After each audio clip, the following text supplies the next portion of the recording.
Oberou an ebestel. Pemzekvet penat. Ogen tud diskennet eus Judea a gelennet ar vreudeur, mar nenem lakit ket da veza am drochet, vez kustum Moizes ne c'hellit ket bezañ salvet. Turmut a brutadeg a salvas etre Paul, Barnaba, hag in I, an neket un tammig e voe.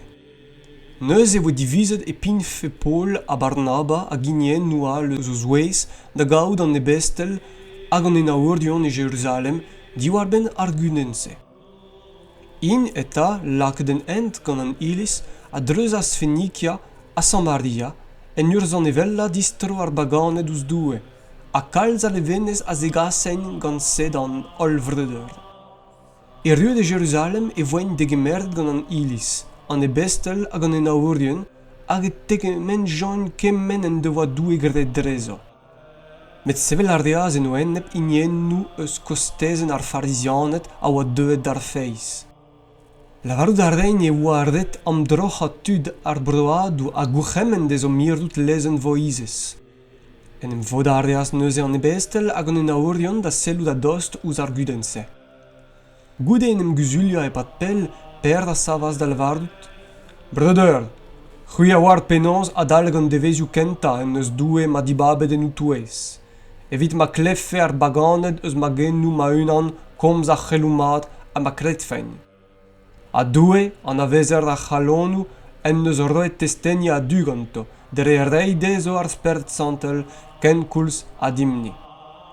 En eus gret difach ebet etrezo ma gi, peguir en eus netet dre ar feiz o c'halonou.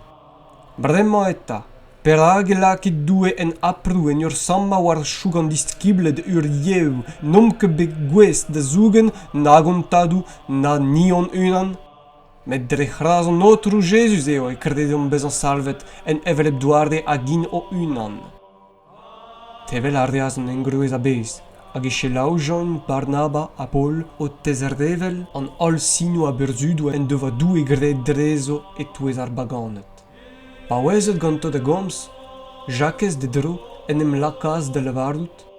Brother, ma chilaouet, Simeon en eus dan nevellet penons a daleg ar penkenta en eus pledet doue da denna a douez ar baganet ur bobl de ana.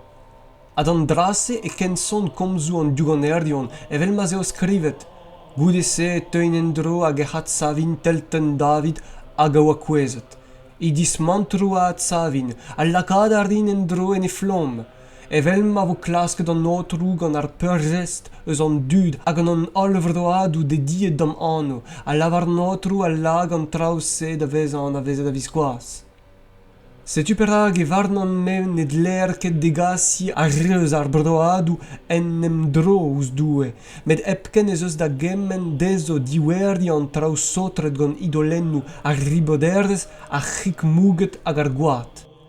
Rak Moizes a daleg a remziadou kosa en eus e pep kert tud o prezek hag o len an eza, bep sabat synagogennou. Neuze e kavas mat an ebestel hag an enaourdion a unan gant an iliz en e feiz, dibab inien nou eus o zouez, do c'haz da Antiokeia gant Paul a Barnaba. Juda lesan nouet Barsaba a Silas o dao deet mat e touez ar vreudeur. Skriva ar rejon kemmen mat da gaz dre o daouarn, an ebestel hag an enaourdion ou preudeur d'ar vreudeur da douez ar broadou a zo chomen Antiokeia e Syria hag e Kilikia. Salut. O vezan klevet e oa eit inien nou eus an touez d'o trubulia gant o c'hamzou a da drechalla o spervedou, tud not devoa ket kemmen a duردez diganim, on eus divizet holla un van dibab kanadet da gaz betegen noch gant ur breudeur kard Barnaba a Paul. Ar remañ hag o deus gwestlet o buez da bredezeg anno on otrou Jesus Christ. Kaset on eus deoc'h eta Juda a Silas. Dezo ivez da zegemen deoc'h dre gomz an evelep trao. Divizet on eus ar spert santel a ni on unan chom e plakat sam e bet war noch en tu on dan traoret ma. Diwerdi a c'hik bet kniget dan idolennou ar goat a c'hik mouget hag ar riboderdez. Mad ar refot oc'h en em virdout diouto, ken avant. In eta bet kaset en ent a zis kennas da Antiokeia. o vez an bodet an dud e rojon a lizerd. Goudenn e voen laouen gant ar c'hennerz a oaenna. Yuda a Silas a oa ivez diou gant erdion an ezo, ar doa skuzulioù ar vreudeur hag o startaz en o feiz gant ur bredezegen ir. O vez an chomet ur pennat, e kemerjon ent ar gerd en ur gimiadi al peoc'h diouz ar vreudeur da gaouden dro a re o devoa o chasset. Ogen, Paul a Barnaba a chombaz en Antiocheia o kellen hag o c'hemban gant meur a inial kelou mat komz an outro. Goude ur pennad e lavaras Paul da Barnaba, distrom da wela denni ar vreudeur e kemen kerd on eus embannet enni komz an outro. Da welout pennoz emañ ar bed ganto. Met Barnaba a fellet ez an kas ganto ivez Yann lesanouet Mark. Paul avad, ne oa ket ali da gemer a darde ganto an inien devoa en em zisrannet dioto e Pamfilia, hag a oa chomet ep mon a gevret ganto da labourdet. Ken taer e voa an trao kenetrezo, men em zis partijon an eil diouz egile. Barnaba a gemeras Mark gantañ hag a bignaz en ul lestr da vont da giprenez. Paul, eus e du, o vez an dibabet Silas, a yas kuit, fiziot e graz an outro gant ar vreudeur, treuziardia Syria a Kilikia en ur startad an ilizo. C'houezek vet pennat. Tizout arias goudese derbe a Listra, a setum a oa enno un diskibl e anno Timozeos, a oa e vamm ur iuzevez deuet ar feiz, met e dad ur gresian an neza. Testen ima da veze ur doet deza gant ar vreudeur a oa e Listra hag en Iconion. Paul a zivizas kas enez gantañ, e kemer ar deaz eta hag e amdrocha. En abeg d'ar iuzevion a oa er an vreudiouse, ra gouzout ar re an hol e oa e dad ur gresian an neza. Dre ma tremenet dre a c'herdiouse, e ar doen dezo da vierdout ar reolenno bet divezet gant an ebestel hag an enaurion eus Jerusalem. An ilizo a ya eo ar startad er feiz hag a fone dre an iver a grederdion a zeiz da zeiz. Treuzi a region Phrygia hag a c'horn bro Galatiat o vez an bet arzet gant ar sperdet santel da gemen ar gomz e ran vrdo Asia. E rutost da vrdo Vassia e c'hezajon mont da brezeg e Bitinia, ogen ne roas ket spert Jesus o tre dezo den ober. Treuzet eta Mysia ganto et iskenjon betek Troias.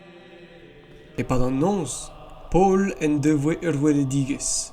Ur Makedoniad a oa en esav, o pedian neza gant ar c'homzouma. Treuz da zon e Makedonia d'or skoazella. Bet gantañ ar weledigezse e klas dijom kerken mont kuit da Makedonia o kredi start en devoa doue or galvet da gaz dezo a c'helou mat.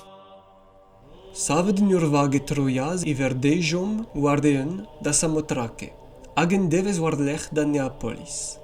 Hag a c'hanno da Philippos, hag a zo kerkenta ar gevrense eus Makedonia, hag un drevaden ivez.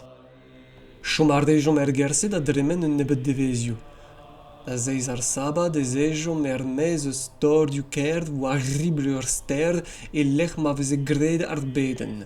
O vezan a zezet e komzem gant ar mec'hed a oa bodet enno. Hag ur vaouez, e c'hanno Lydia, machadourdez limestra eus tiatirde a zo lerdez doue a chelaoue a c'hannom. An outro a zigordas dezi e c'halon denem stagan ouz komzou Paul, pa voebet badezet i hag eziziegez e ar reaz dim ar beden ma.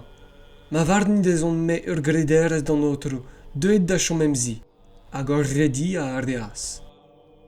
Un deiz ma zedom o vont da lerpedi e kavjom war an ent, ur vatez dalchet gant ur spert divinour. Ouma a zegas e kalz a c'hant de misteri gant e diou gant erdez. Hag o ton war an lech, Paul a ni a youche war nom. An dud ma zo servijerdion d'an dou e uel merbet, a de gemen ar dion deoc'h ent ar silvidigez. Ober ar deaz kemen se meur da zevez. Met skuiz ganti a ben ar fin, Paul a zistroas hag a levardas d'ar sperdet, go c'hemen ar dan dit en anno Jesus Christ mon er mez an ezi. Hag ez eaz er mez da c'houlse en eeun. I misteri avad, o welou de oaet kuit o sperdet a c'honit, hag rogaz e Paul hag e Silas hag o stlejaz d'an agorda dir hag ar varnerion. Hag o vezan o c'haset beteg ar breditordet e lavarjon. An dud ma la ka dispach da sevel en ar c'herd, rak Yusevion ez int. Hag e prezegon gizioun neket o treet dimni, romanet, de gemer nageulia.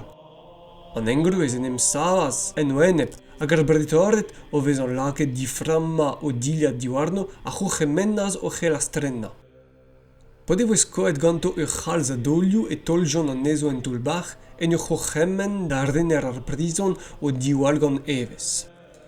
Ema o vezan degemerdet ur seurt gourc'hemmen o zolaz en toulbach diabarz hag a stardaz o zereit e kefioù koad. Wardro anternons, Paul a Silas a bede en ur gant a meldioù da zoue hag ar brizon idia chelaoue. Hag reiz ol e c'horvezaz ur c'hrendou ar bras, ken e voe orgellet diazez an toulbach. War an tol e tigordas an ol zorioù hag errioù an ol a zistagas.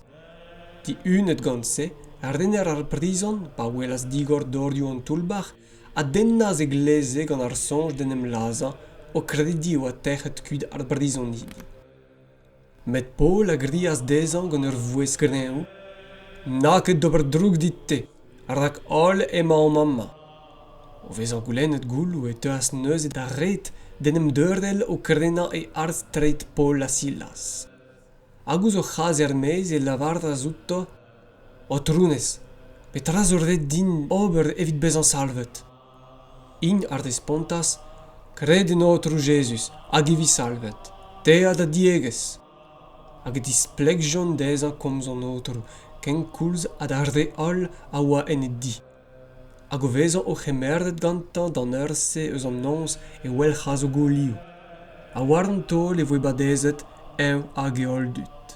Ober ar reaz dezo pignat de di, hag e servijas dezo da zebri, hag nem laouenad ar reaz gant e ol diegez o vezan mod e oa kredet de doue. Pa voe deuet an deiz ar breditordet a gasaz a liktordet da lavardout, lez an dut se da van. Degemen ar reaz ar rener ar prizon a c'homzoù se da bol, kaset o deus ar breditordet urz dou lezel da van, bremanta, ider mes a kerzit er puach. Met Paul a lavardas da liktordet, skorjezet om bet dirag an ol, ebbez an bet bardnet, ni keo de dourdion roman a c'hanom a stlapet en toulbach. A brema, eo e kuz e lakon a c'hanom er meiz? Ne voket, dezo da zon brema da c'haz er meiz. Degemen ar deaz al liktordet da ar breditordet a c'homzoù se, spontet ol pa glevjon e oan keo de dourdion roman, e teujon da gomz braouto, hag o vezan o degaset er meiz e petjon an ezo da belladoù sker. Ur wej er meiz eus an toulbach e zeijon da di Lydia. Gwelout ar rejon ar vreder en dro evide o c'hen nerza, a goude se loc'h a kuit. Seitek vet pennat. Treuzet ganto Amphipalos hag Apollonia ez erujon e Thessalonike e lec'h modevo ar Yusevion ur synagogen. Ervez ma oa kustum d'ober, Paul a iaz do c'havot, a trisabat lec'h ouz lec'h e tabutaz ganto diwar-benn ar skriturioù. Displega arde ar ster an ezo, en ur lakad an nad dirazo, penonz e wardet da Christ gouzanf hag at sevel a douez ar revardo. A penonz e meza ez eo ennez a zo a Christ, Jesus, an inni a zegemen an deoc'h. Inien no an ezo a gredas hag a voe gonezet gant Paul a Silas, a c'hoaz un niver braz a c'hresianet a zo lerion doue hag un toulat brau ar oagez ar den kuel. Med ar Yusevion, krog ar warizien a zastumaz diwar blas en ger un toulat a lionet, hag a gremma o voda an dud en drodezo a lakas tous mach da sevel e kerd. Don ar rejon dirak Tiason, o klask Paul a Silas do c'has dirak bodadeg ar bobl. Met pa chomegn ep kaout an ezo est lez Jean Yason a diskiblet al dirak ar bolitarket. En ur gerial, ar rese, hag o deus trefuet ar bet a bez, amma emegn. A Yason ar do degemer dezo. Ar rese ol al labour a enep kemen a diorioù kesar, pa lavardon ez eus ur roue al, Jesus. Laka da region birvile en engerdouez hag er bolitarket gant ar c'homzouse, hag ar rema ar di asiason hag ar re al d'ar rei kre da barz bez an diebet. Ar vreder, diouztu e kreiz an noz, a lakas Paul a Silas da vant kuit da verdoia. A degouez o den no ez ejon da synagogen ar Usevion. Ar rema avad a oa ael loc'h asperdet eget ar re Thessalonike. A degemer ar region ar gomz gant mal bras. Bemdez e veuzen o sellout piz ouz ar skriturdiou da welout daoust hag evel seo. Kalz an ezo eta a gredas. Ken koulz hag e touez a c'hardisianet, groagez a lignez vad hag un toulat brao a oazet. Met paouez az Usevion Thessalonike e oa bet embannet e berdoia ivez gant Paul komz doue e teujon di da laka den no c'hoaz berv a strafulh e touez an dut. Diouztu neuze, ar vreder a lakas Paul da guitad e trezeg ar mor, met chomarde a Silas a Timozeoz en no. An brugerion Paul a gasaz an nez an betegatenne.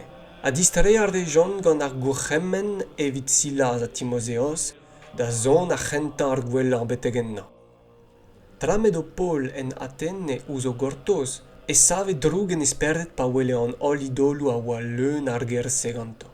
Divizout arde er synagogen gant ar Usevion hag a zeulerion doue a givez war an agor a bemdez gant ar re a veuze o tremen. Inien nouzoken eus ar brederorion epikordiat a stoikat a yae de gaout. Darn al lavarde, petrafel d'an drail ur komzou mal lavardout. A darnal, war da seblan, doue eudestren ema o prezak. Rak Jesus hag an atsavedigez eo ar peza embanne. Egemer ar dejon neuze ganto hag egaz dira gant ar Areopagos, en ur lavardout, daoust hag e c'hellom gouzout petra e ar gelenadurez nevez se a zisplegez, rak traouiskiz a zegazez betegan diouz kouarn, fellout ar da dim eta gouzout petra fel diz lavardout. An ol Ateneidi hag an diavezidi an nezo den eus ouez ne dremennen o anzer gant netra al ebet nemet lavardout pe chelaou an evezintioù. Neuze Paul en e sav e kreiz an Areopagos a lavardas, Ateneis, gwelout ardan ez oc'h e pep kenver ar re religiusan eus an dut. Rak o vale dre o kerd hag o c'harvesti ouz o sevenadurioù sakr em eus kavet zoken un auteur skrivent war ni dan doue di an av.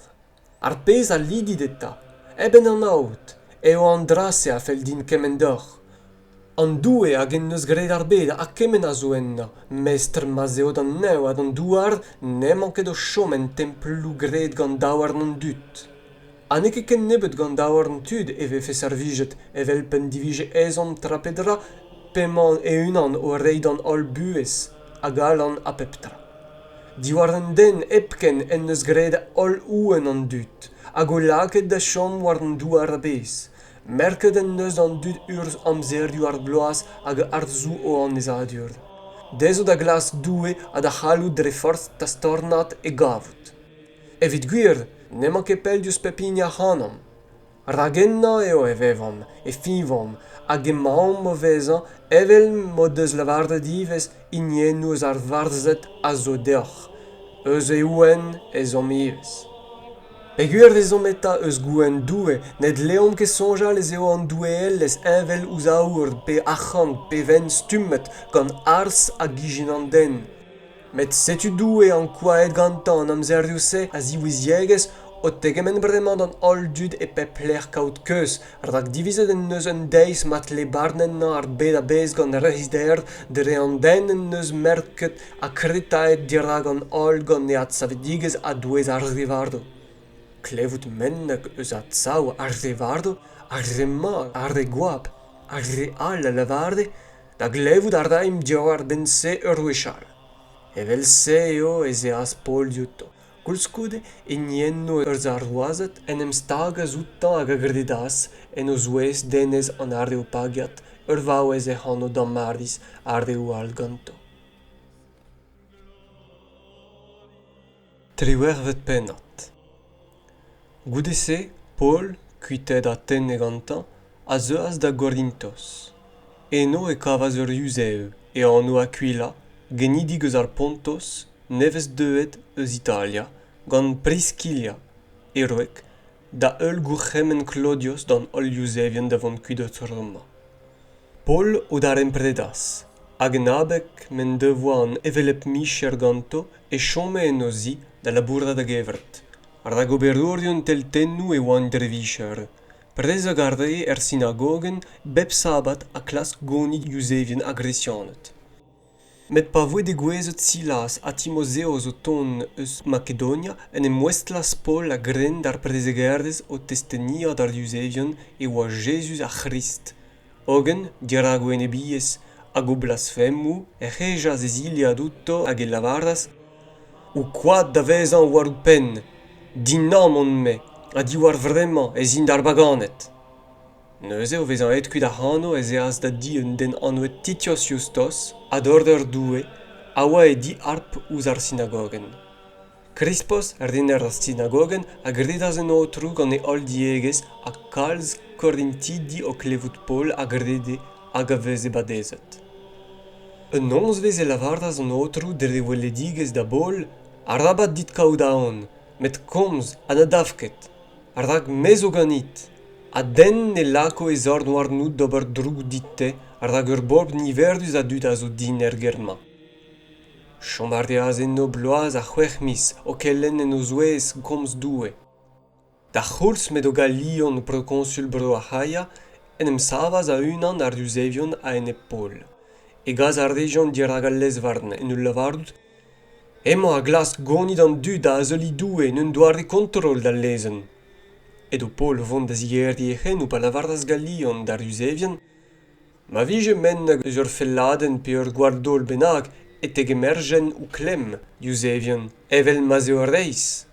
Met pegur emo ar goz diwar ben gerioù hag an noioù a diwar ben ou lezen e c'hui ar c'hunan deo c'hui da welout. Bez an barner war an traouse, me ne fel ket din. Hag e kasas an ezo kuit eus al lezvarn. An ol neuze o vez an kroget e sostenez, rener ar synagogen, en em lakas de gana dirag al lezvarn, met galion ne erde van e bedousse. Paul a chom as c'hoazen no kalzig amzer. Da c'houde e kimiadas diouz ar vreder hag e kemeras ar vag e trezek Syria. Gantañ e oa Priscilla hag Aquila. Touzout en devoa e ben e ken krea, ar rag ur gwest len devoa grit. E ar rioù da region en Efezos. A Paul o lezas enno evit mont e unan d'ar synagogen da gomz gant ar Iusevien. Ar gremma a c'houlennas digantañ chom ir d'oc'h amzer, met na santasket. Kimiadi ar reaz en ul lavardout, ur wechal et istroin du kwelot, mar plij gant doue, a kuitad ar reaz Efezos. Duarte de Kezardeia e pignaz da saludi an Elis a goudese disken da Antiocheia. Goude ur penad amzer enno, ez eaz enent a darde o tremen diustro dre gorn brdo Galatia a dre Frigia en ur startad an ol diskiblet. Ur Iuseu, Apollos e anno, genidig eus Alexandria, un den elavar an eza a oa eurdu en Efezos, bardeg e oa war ar skriturioù. Ennez e oa bet kenteliet war ent an otru hag en tanne de galon e prezege hag e kelenne pervez ar pez a selus Jesus evitant da an naoud epken badezian yan. En em lakad ar reaz eta da gomz gant ar diziegez synagogen, met Priscilla hag Aquila o vezan e glevet en kemerdas ganto hag az isplegas dezan pervesoc'h ent doue. Dre ma c'hoantae mont kuit beteg a Haia, e c'halli a start ar vreder deza en ober hag eskriv joan d'an diskiblet ar rei de gemerdeza. O vezo a erdu edenno, e erdoaz drin erz a c'hras, kalz chikor d'ar grederion. Rag gant nerzegez e tiz ar benne ar Iusevien dirag an ol, o tiskwez anat dre ar skriturio ez eo Jesus a Christ.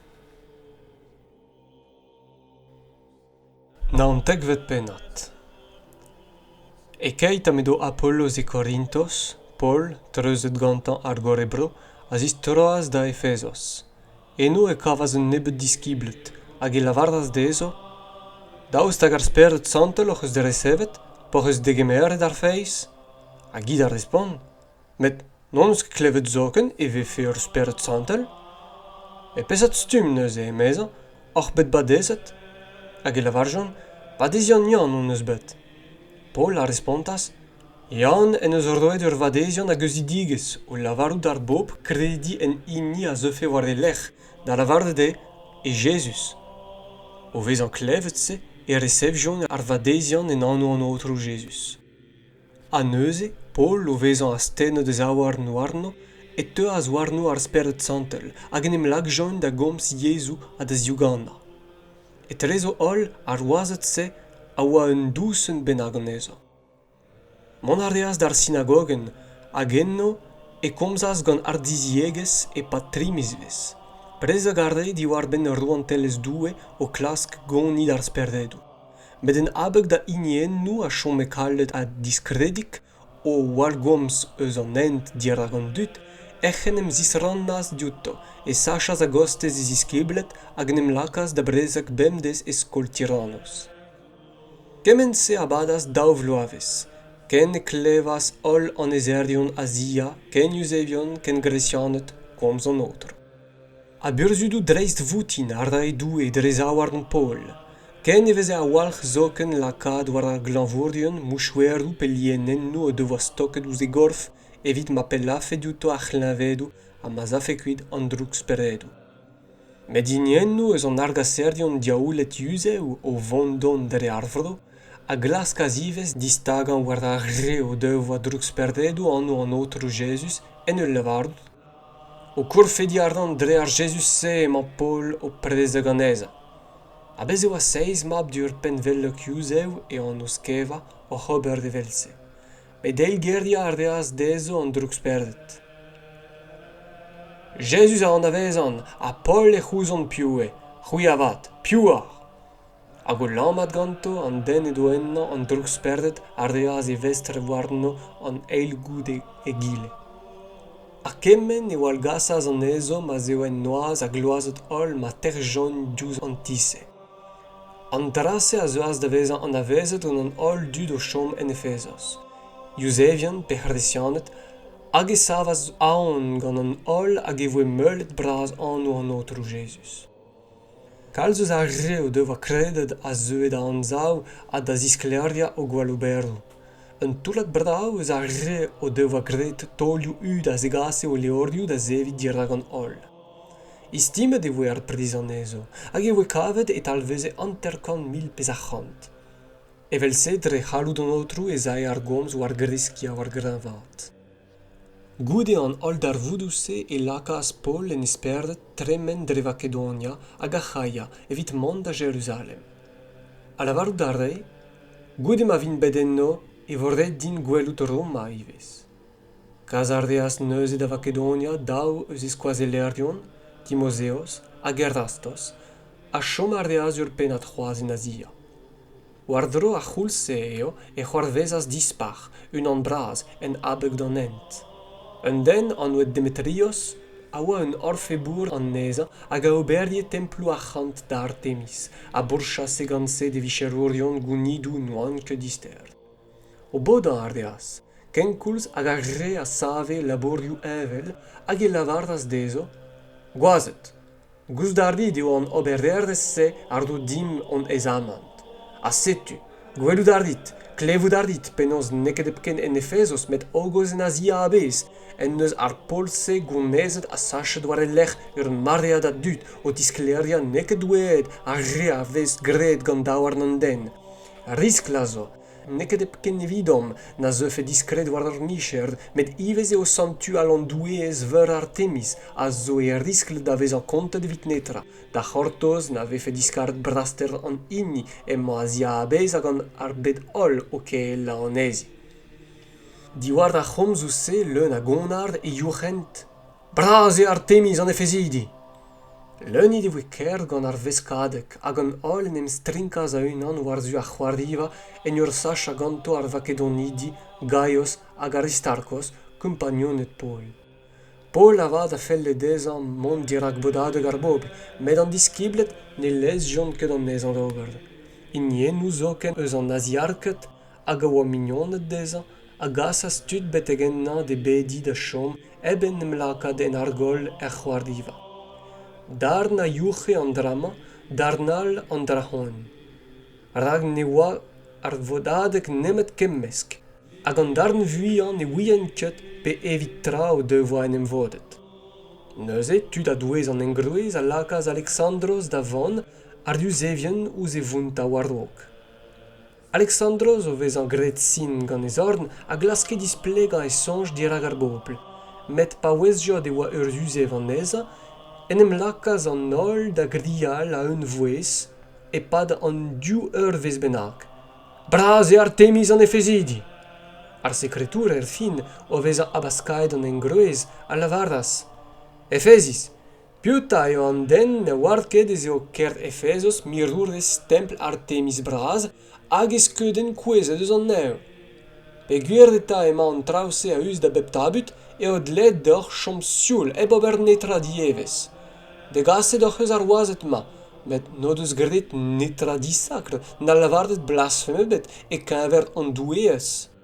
Modez eta Demetrios hag ar vicherordion a zo gantañ tamm malou d'ober a enep da zen pe zen ez eus breujou barn, ez eus proconsulet. Dezo da zougen klem. A moc'h en tuhon da se trapet a da zivizo diwar de ben e vordo e diskoun dezan vodada ker de oliok. Ar da ge risk le maom na vefe tamm malet dim bez an gred un tol dispar gant ar pez a zo c'hoarvez a diario. Pa neus abek mat ebet on lak fe bardek darden takon neus an dolpadek ma. Diwar da c'homzou se et istrollaz ar vodadek.